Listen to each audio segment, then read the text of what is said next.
Hey guys, it's me, Kari, and we are now going to finish the last portion of Dicey's song. As if Dicey were a sailboat and the sails were furled up now, the mainsail wrapped up around the boom, and she was sitting at anchor. It felt good to come to rest, the way it felt walking up to their house on a cold evening, seeing the yellow light at the kitchen window, and knowing you would be warm inside while darkness drew in around the house. But a boat at anchor wasn't like a boat at sea. Except, Dicey thought, a boat at anchor wasn't planted there like a tree. Furled sails were just waiting to be raised when the sailor chose to head out again, and even trees and houses weren't as planted as they seemed to be, and maybe nothing was. How was Dicey supposed to understand? Because if their friend Will kept his word and stopped by when his circus traveled north next spring, it wasn't all letting go. How was Dicey supposed to know what to do? At that, Dicey closed her eyes and slept. When she opened them, Graham was leaning over her. "You look better," Dicey announced. The sun was trying to shine in through the dirty windows. "You don't. Use the bathroom now. We're about to get there. I'll hold the box," Graham said. Dicey shook her head. She went back to the bathroom, but there was a woman already waiting by the door. The woman looked at her without interest. Then she caught sight of the box. "Is it a present for someone?" she asked. "It would make a lovely planter." Before Dicey could speak, the woman sidled past an emerging man to slip into the bathroom. Dicey put the box on the floor this time and rubbed cold water over her face. She polished her teeth with her finger. Then she had to go to the bathroom again. All the time her mind was burning over a question. She was still stepping over Graham's legs when she blurted it out. "You tell me to let go, but you told me to reach out. You told me to hold on. How can I do all those things together? Graham?" Graham's eyes took a minute to really see Dicey, as if she had been thinking about other things. "It's nice to know you listen," she answered. "It would be nicer if you would explain," Dicey snapped. "How can I explain?" Graham demanded. "How can I explain what I don't know?" "Then why did you say?" "Because it's what I learned," Graham told her. She reached over to where Dicey's hand was clenched on top of the box and wrapped her own hand around Dicey's. "If it were simple, I could explain, but you never know what's the right thing to do. And even if that's not entirely true, sometimes I've known, but most of the time, I don't know, girl." "But you have to know," Dicey said in a little voice. Graham shook her head. "Don't know why I should. Nobody else ever has, except maybe your grandfather, and he was always wrong." Then Dicey smiled. "And even he wasn't always wrong," Graham muttered. She tightened her hand around Dicey's for a minute before withdrawing it. She laughed briefly. "You couldn't even count him to be wrong. I might have learned to enjoy him if I'd tried. I thought I was trying, but maybe I wasn't. But I've let go of that grief and that anger." "Was that the right thing to do?" Dicey asked. "How should I know?" Graham answered. "It feels right, and that's about all I have to go by, or all any of us have. And we'd better get ourselves ready to get off this machine," she concluded. "But Graham," Dicey stood beside Graham. Graham reached up to pull down their suitcase. "What I mean, girl, is you keep trying, one thing after another. Sometimes just one, sometimes all three, but you have to keep trying. I don't have to tell you that, do I?" "I guess not," Dicey said unhappily. Graham didn't look any happier than Dicey felt. They stood in the little metal platform room where two cars joined, waiting for the train to slow down and then stop. Dicey tried to think about Graham. Graham had to let go of everyone. Everyone had gone. Then she and James and Maybeth and Sammy had appeared. They had made her reach out and hold on, or she made herself. Not quite everyone had gone, Dicey realized with a quick sideways glance at her grandmother's profile, because there was this one son, John. At least he was still alive, probably. The idea grew in Dicey like a bubble, swelling out. John had gone away years ago, and Graham had told Mama that somewhere there was a wedding announcement. If Dicey could find it, she could write to the address, and even if he wasn't there, somebody might forward it. Dicey could guess what Graham would say about that idea, but she thought maybe Graham counted John as one of her mistakes, and maybe Dicey could do something about that. The place to begin looking was the attic, but they had given their word not to go up there. Dicey chewed on her lip, thinking. There would be another way to start looking. She could think of it. The train slowed down. They buttoned up their coats against the wind as the conductor came to open the door. Graham carried the suitcase. Dicey carried the box. "We'll get right into a cab. I have no idea when buses run," Graham said when Dicey joined her on the platform. "There's a lunch counter at the bus station," Dicey remembered. But a small group of people hurtled down the platform toward them. "We came to meet you," Sammy called. He threw himself at Dicey and then burst away to throw himself at Graham. By that time, James and Maybeth came to stand close. Graham put down the suitcase and gave everyone a kiss on the cheek or forehead, depending on which was closest. She hugged each one of them tightly to her. James's surprised eyes turned to Dicey, but she couldn't begin to explain. Mr. Lingerly drifted up. "I hope you don't mind." "We'll never all fit in your car," Graham declared, but she was smiling. "What's that?" Sammy asked, reaching up for the box. "Is it for me?" Dicey shook her head. "We'll explain later," Graham said. "No questions. We haven't eaten," she said. "I never rode on a plane," Sammy said to Dicey, "or a train either." Dicey sighed. What was she supposed to say to that? "Why aren't you in school?" she asked. "It's Saturday," Sammy said. "We had to get up really early." "Everything go all right?" Graham asked Mr. Lingerly. "I think so," he told her. "I may never be the same," he added with a little smile, "but that's an improvement." "You think so?" Graham asked. "Well, you'd know best." "Mrs. Jackson asked if you would talk to her," Maybeth said. She was walking between Dicey and Graham. James had taken the suitcase. Graham's chin went up. "First thing," she said to Maybeth, "don't worry." "I think it's for something good," Maybeth told her. Dicey looked around at all of them, and a lump formed in her throat. They were all here, and Mama, too. Her hand tightened around the box. She didn't know if she was sad or glad. She couldn't sort out the sadness from the gladness. Graham sat in the back seat with Maybeth on her lap, because even Sammy had to admit he couldn't sit still, even for the short drive to a McDonald's. James was on one side of her and Sammy on the other. Dicey sat in front. "What is the box for?" James asked Dicey. "I've been trying to think." Graham's eyes met Dicey's.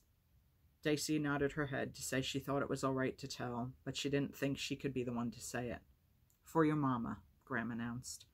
"But Mama's dead," Sammy protested. "You had her cremated?" James asked. "So she could come home with us," Dicey told him. His face was stiff, but he nodded his head. "But it's too small," Sammy cried and burst into tears. "Poor Mama," Maybeth said. Graham pulled Sammy's head onto her crowded shoulder and let him cry there. They buried Mama beneath the old paper mulberry tree at the front of the house.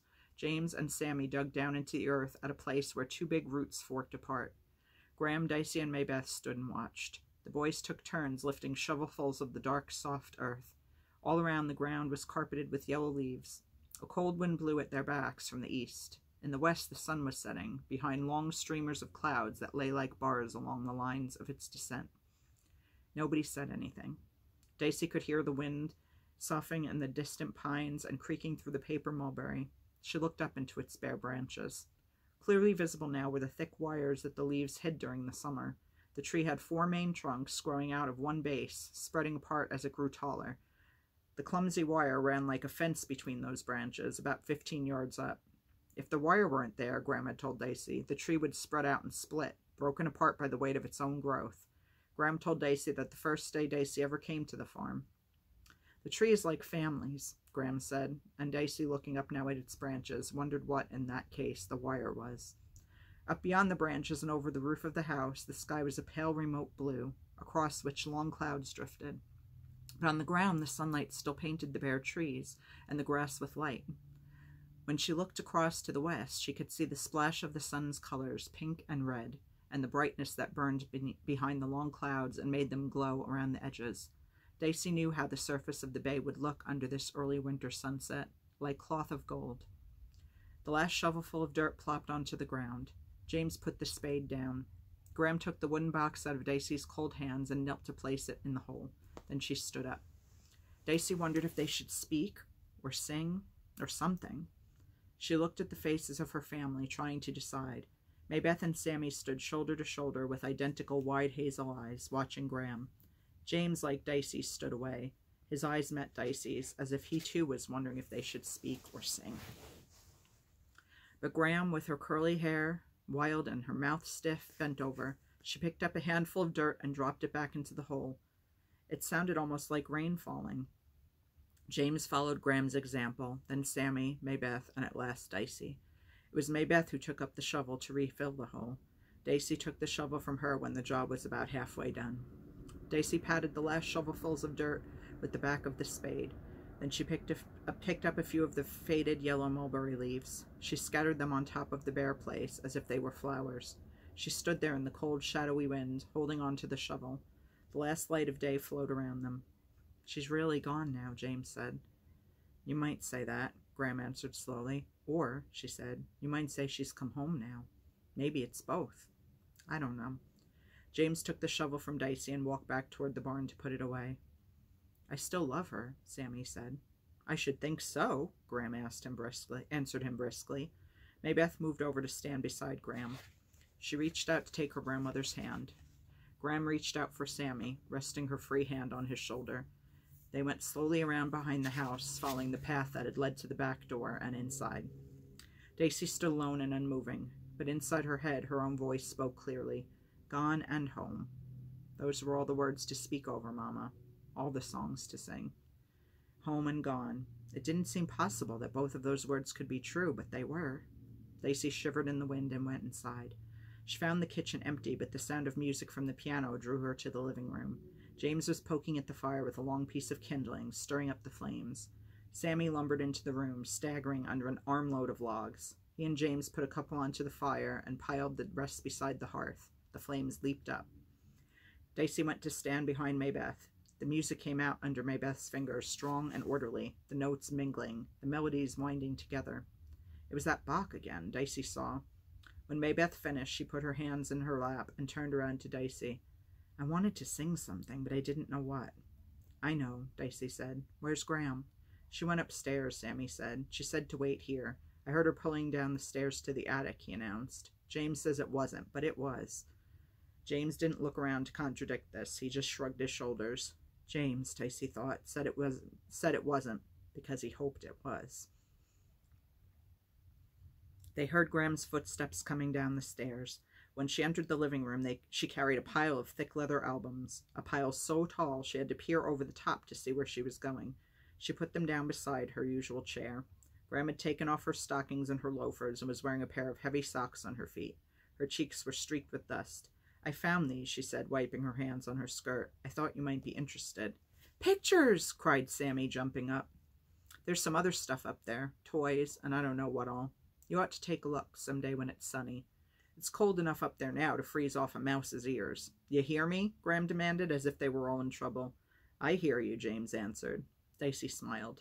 That's settled then, Graham said. I thought you might like to look through these while I get us some dinner. Won't be much. I haven't looked in the refrigerator. But Mr. Lingerly said he was going to get some pizzas for us, James protested. He's going to bring it by in a little while. Why would he do a thing like that? Graham asked. Because we never had it, Sammy said. We told him and he was surprised. Did you ever? He asked Graham. Never wanted to. Who'd want to eat something that looks so oozy? I could, Sammy told her. Because he's our friend, Maybeth answered Graham. Graham nodded. It's not oozy, Dicey argued. Graham snorted. It's succulent, James suggested. Graham snorted again. And he's going to have things on it, Sammy told her.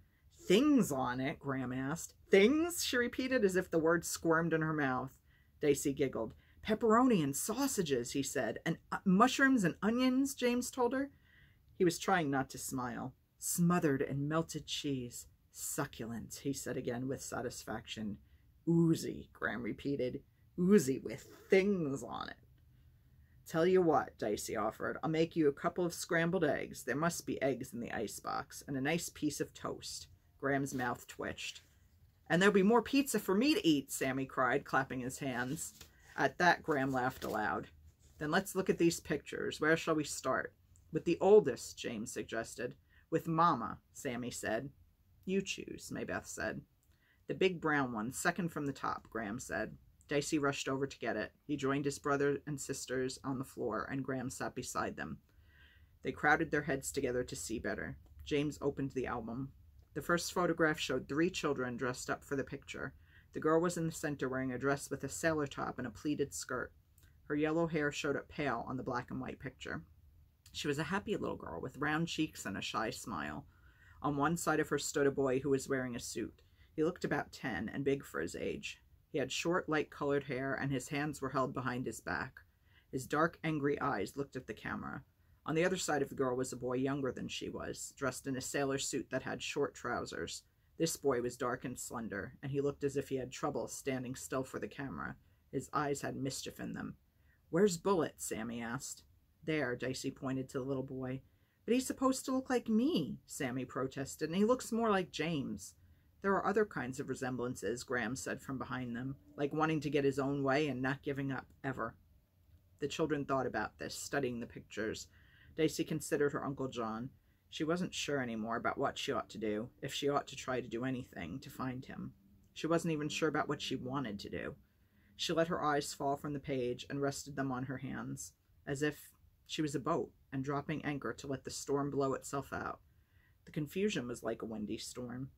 And then she smiled to herself because she had a suspicion that the confusion wasn't a storm that would blow itself out. It was going to be a permanent condition. Well, she guessed she could get used to it. She guessed she might even get to like it. She might as well try to like it, she thought, since it wasn't going to go away. About Uncle John, she would wait and see. Wait a week, a month, a year, and see what she thought then. It was Sammy who broke the silence and answered his grandmother's remark. "Does that mean," he asked solemnly, "that I'm going to get chickens?" Graham snorted. "Are they going to a party?" Maybeth asked. "Mama looks like she's going to a party." Yes, they were, Graham said. He didn't want to go. He wanted to do some fishing or crabbing or anything that would prevent him from spending the afternoon indoors being polite. Now I noticed, John didn't seem too happy about it either, does he? "Did I ever tell you how Bullet didn't go to that party?" she asked. Well, of course she hadn't, and she knew that as well as they did. So Graham began the story. The end. Thank you for going on this journey with me, you guys, from Homecoming to Dicey's Song. I do apologize that I don't own the rest of the Cynthia Voigt albums in the Tillerman cycle. I believe there are like 7 in all. I have read several of them, electronic versions, but I don't necessarily know that I'm going to continue with that series. I've not tried to read on camera from my my iPad before, and I'm just not really sure I want to get into all that. So we'll probably read a different book that's not related to these in the new year. I doubt I'll get to anything before then. Although, I don't know, today's only the 23rd, so I might. But I said I wanted to finish this book before the new year, and I did it, so yay. So again, thank you to everybody who has listened to these, who's watched these videos. I hope you've enjoyed them. These are just such wonderful books that I've read so many times, I can't even tell you. And I love that I actually still own my original copies that were printed. At least this one was printed in 1982. So I was either 8 or 9, depending on at what point in that year this was printed. But yeah, I read them for the first time when I was in 5th grade. And oh my god, this is only $2.25 back in the day. But these are great books. And this one, I don't know if I really showed you the cover. I mean, obviously everything's going to be backwards because I'm not flipping the video because it takes forever. But at least this one has a more accurate picture of what I see Dicey looking like in my mind's eye. They always reference that she looks kind of like a boy and she's got short dark hair. And the Homecoming book shows her with long, like as long as mine, blonde hair, which is so not Dicey. I don't know who the hell picked that cover for that book, but this one I like because this is how I had pictured Dicey in my mind. Maybe because I saw the picture when I was young, but I mean, this looks a lot more like you would imagine Dicey would look. So anyway, I hope you guys enjoyed. Thank you so, so much. And I will be back soon with more stuff. If I don't get back on before Christmas, have a wonderful Christmas if you celebrate. If you don't, have a wonderful Saturday. Yes, Christmas is on Saturday. Have a wonderful Saturday, and I will be back soon with more stuff. Bye, guys.